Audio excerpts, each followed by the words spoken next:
Hey everybody, Oden here. We're about to jump into Die Hard. Just like fucking Saigon! 1988, starring Bruce Willis and Alan Rickman in his very first movie. Let's just jump right in because I want to know, is it really a Christmas movie?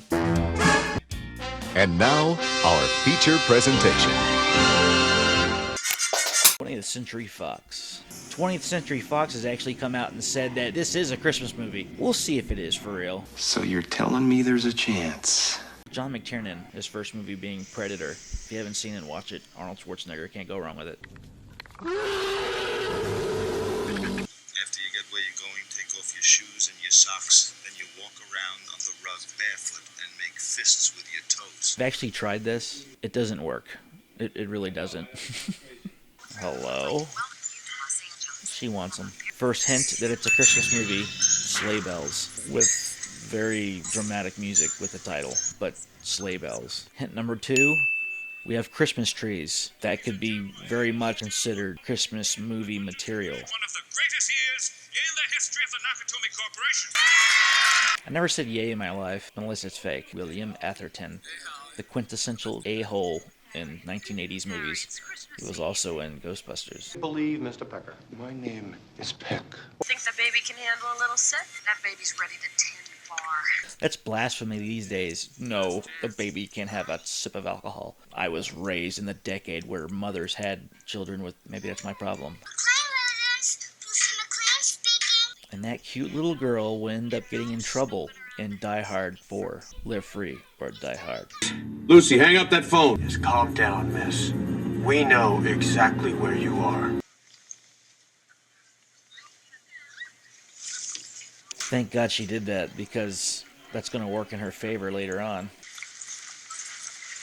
That was a Playboy Playmate. There's like 3 or 4 Playboy Playmates that show up in this movie. Don't ask me their names. I just know the random fact. Hey, I'm John McClane. Online. I'm your limo driver. It's so nervous. Man, look at this. CD, CB, TV. Yeah, I would have taken advantage. Like, had a couple drinks, got in the back, watched the TV. That is the headquarters for 20th Century Fox. It was under construction at the time, so they used it for this movie. So they didn't have to pay much for location fees.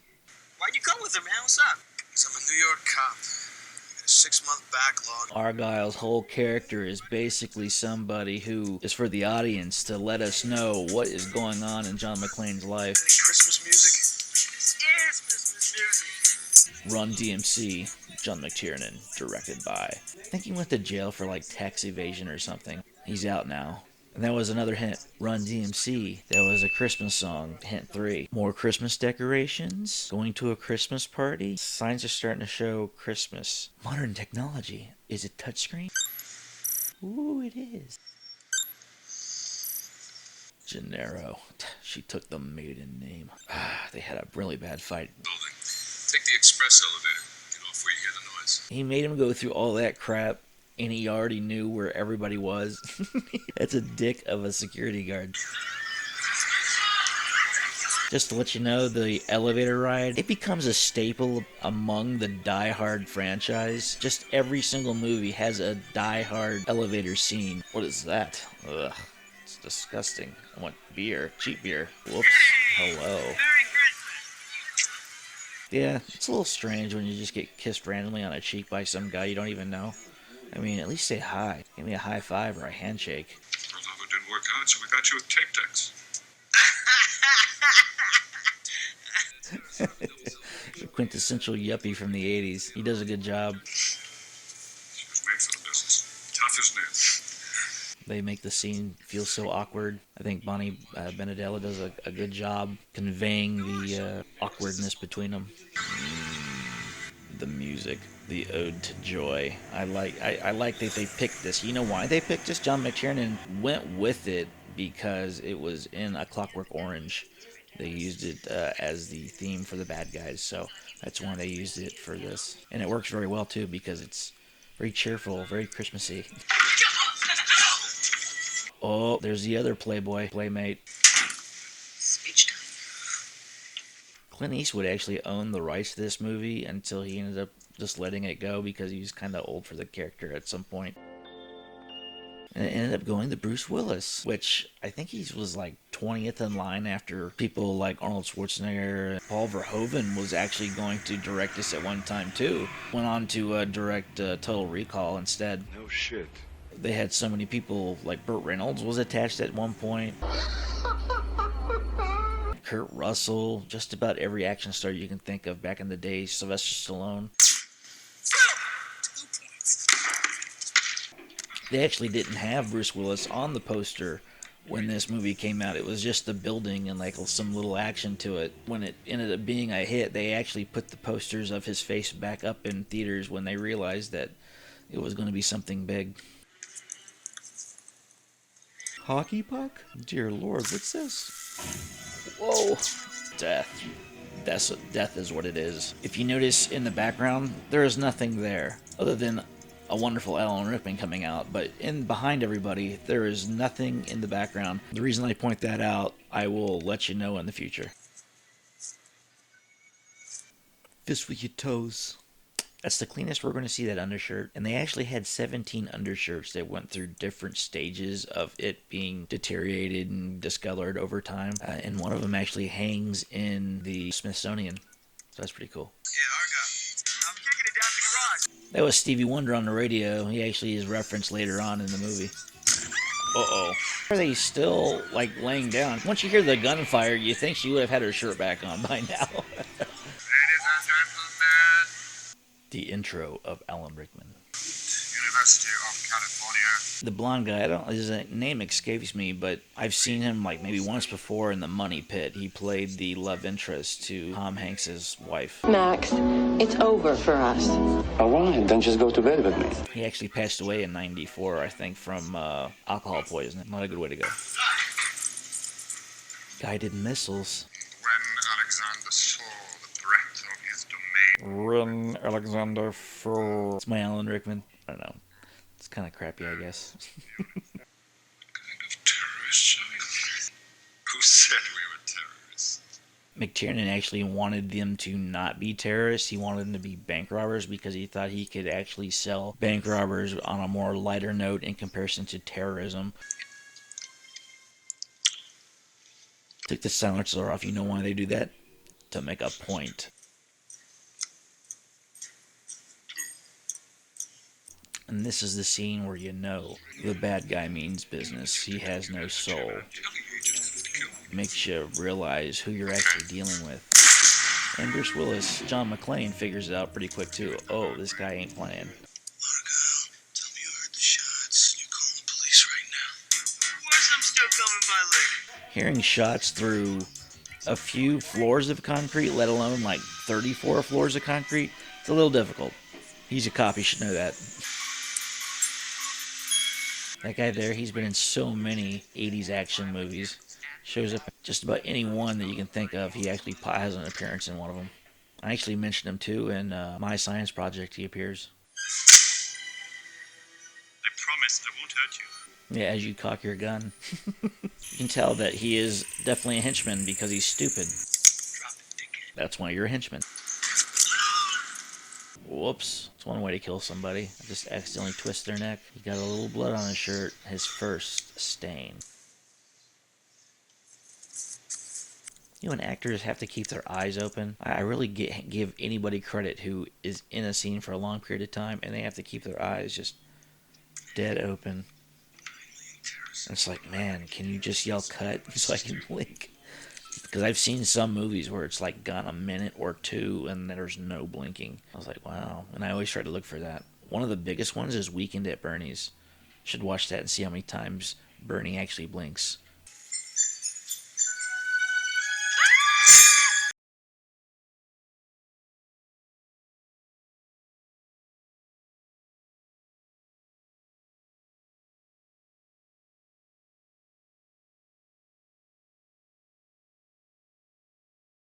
Here's hint like number 6 of why it's a Christmas movie. Because he's wearing a Christmas hat.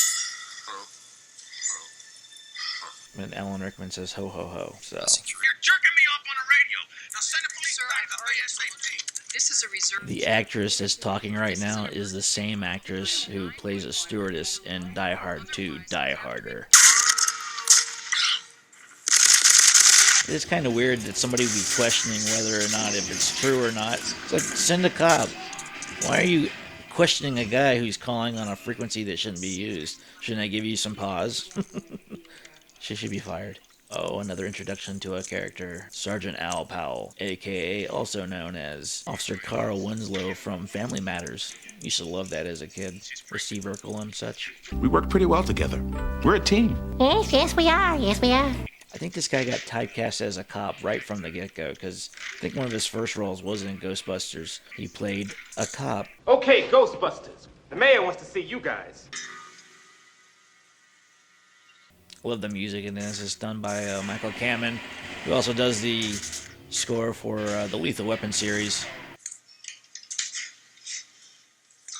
Yeah, this vent shaft is actually a pretty cool practical effect that they used way back in the day, in a double-sided mirror where you can see through and it's bouncing off of each other to where it's making it seem like it goes on forever. Like those forever mirrors or whatever they call them, where it looks like you're just looking into infinity. They call them infinity mirrors. That was actually a mistake. The stuntman was actually supposed to catch that and he fell, and they ended up using that shot that he fell, making the suspense a little bit more than what it really was. Here comes the iconic scene. Here it goes. Get together. Have a few laughs. Second Stevie Wonder reference. That's the first time this happens in that movie, where somebody runs up and gets shot instead of the guy that was standing there the entire time. I believe it happens one more time. Next time you have a chance to kill someone, don't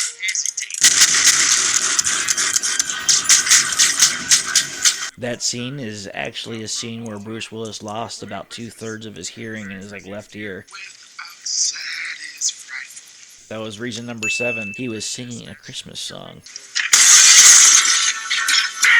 Welcome to the party, pal. Welcome to the party, pal. He is still listening to that same Stevie Wonder song. There he is, the quintessential a-hole in 80s movies. Atherton. Yeah. You're most troublesome for a security guard. Sorry, Hans, wrong guess. Would you like to go for double jeopardy where the scores can really change? I liked his demeanor, how it changes. Like, who the hell am I talking to? C4. Ooh. Do you really think you have a chance against us, Mr. Cowboy? Yippee-ki-yay, motherfucker. The televised, edited version of that line is actually Yippee-ki-yay, melon farmer. I want you to find a safe place to hold up and let us do That actor was Anthony Peck that was actually cleaning the blood off of his forehead. He actually is in Die Hard with a Vengeance, playing a totally different character, Detective Ricky Walsh. Wayne Robinson, pal. The principal from The Breakfast Club? Don't mess with the bull, young man. You'll get the horns. What idiot? You're in charge. You did.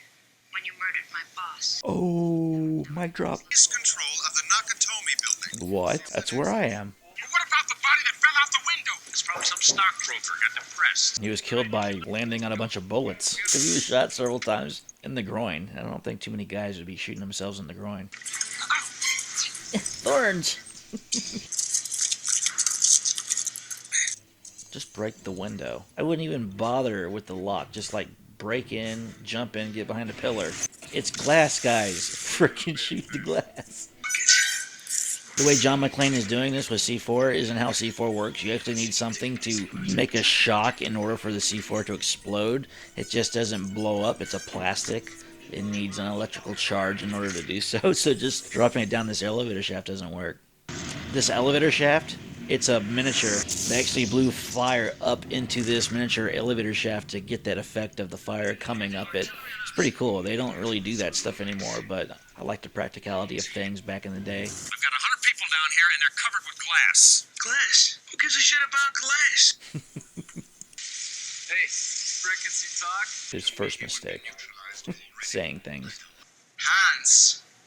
Booby. That line was ad-libbed. I'm your white knight. Booby. I think he was just supposed to say, I'm your white knight. He asked for Coke. Did he actually ask for, like, Coca-Cola or cocaine? And then the terrorists were like, we'll give him Coke. Hostage terrorist hostage. Terrible title for a book. Early stages of the Helsinki syndrome. That's it.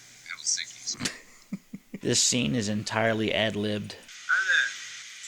Praise God. No, you're one of them, aren't you? Rickman has such a distinctive voice. It's hard for me to see that anybody who has been talking to him over a radio for a long period of time could mistake him because he's doing an American accent. I'm sorry, but that voice is just a little hard to hide.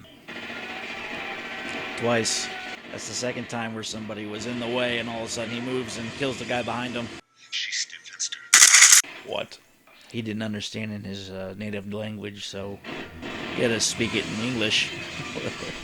That shirt is now just a completely different color. That'd be horrible having to run through glass like that. I've had slivers of glass in my foot. Not fun. Yeah, this whole set of sequence with the helicopter, they only had like 3 tries to get this done because they can only get so much allotted time to have these helicopters flying into the city and running the same path, so they had to have the right amount of camera equipment and everything to be set up along this route in order to get every shot they needed to use these helicopters out this night. His feet here, you can see actually he's wearing fake rubber feet. And it's basically what he wore on set as his shoes. I just love these subtle moments that they have, like this getting ready to pull him out of the window. It builds so much suspense. It's so simple.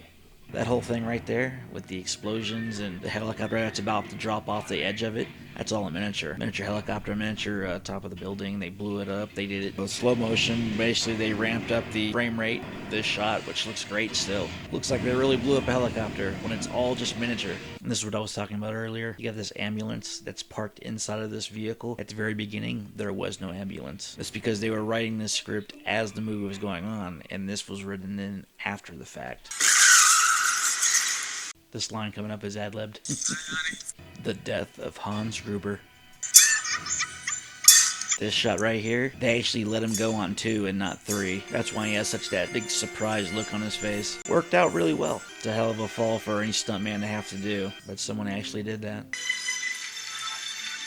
Such a beautiful ending. No words have been said yet. Aw, she took the name back. This little musical riff you're about to hear is from Aliens, a movie that came out 2 years ago, James Horner. This piece right here. But this little ramp up. This is a James Horner score, even though he's not listed as the composer. That's Michael Kamen, but this is his piece of music that came directly from the Aliens movie directed by James Cameron, and I think it fits well. I'm glad that they didn't waste it, but you can actually hear the same music in the Alien soundtrack score. Now that it's all over after this incredible ordeal. It's a satisfying ending to this character. And here is the last nod to Christmas in this movie, the music choice. Oh, the weather outside is frightful. I've watched that movie so many times over the years. I still love it. I still think it's one of the best action movies to ever exist. It's up there with Terminator 2, Rambo, all of these great action movies, and it's up there in the Mount Rushmore of action films. But is it a Christmas movie? I think it isn't. Purely for the fact that we watched the movie just now, and there was only like 8 or 9 references to Christmas in the entire movie, and it doesn't really talk about Christmas whatsoever, other than the fact that it takes place during the holiday.